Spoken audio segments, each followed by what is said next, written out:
All right, let's dive into a timeless fable, The Stag and His Reflection. But we're going to look at it through a modern lens. It's a classic story about vanity, about misjudgment, and in this explainer, we're going to break down its really powerful lesson on where true value actually comes from.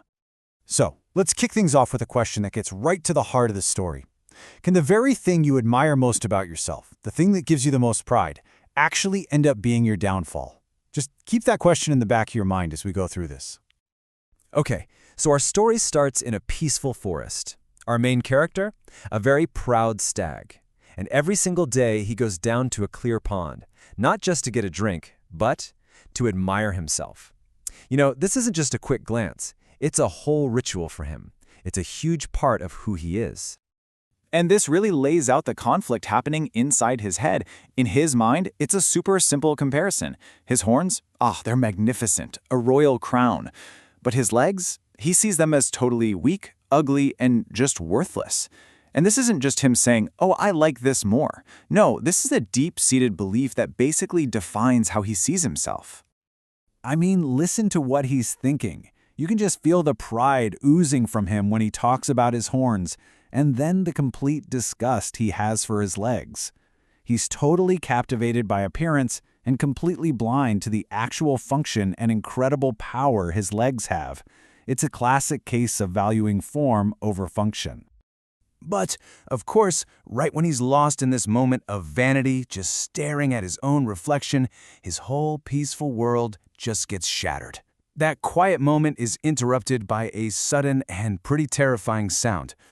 Yep, it's the sound of barking hounds. And in an instant, all that worrying about looking royal, poof, gone. A real life-or-death threat is here. And believe me, the stag's priorities are about to change in a big, big way.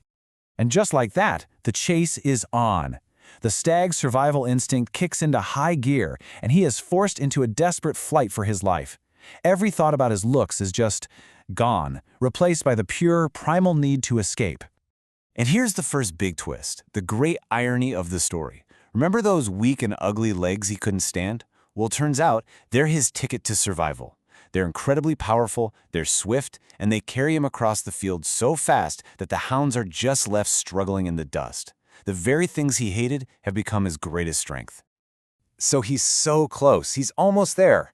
Using this strength he never even appreciated, he's outrun the danger and he's heading for the safety of the forest. He's almost home free. But you know how these stories go. Just when you think you're safe, safety can be an illusion.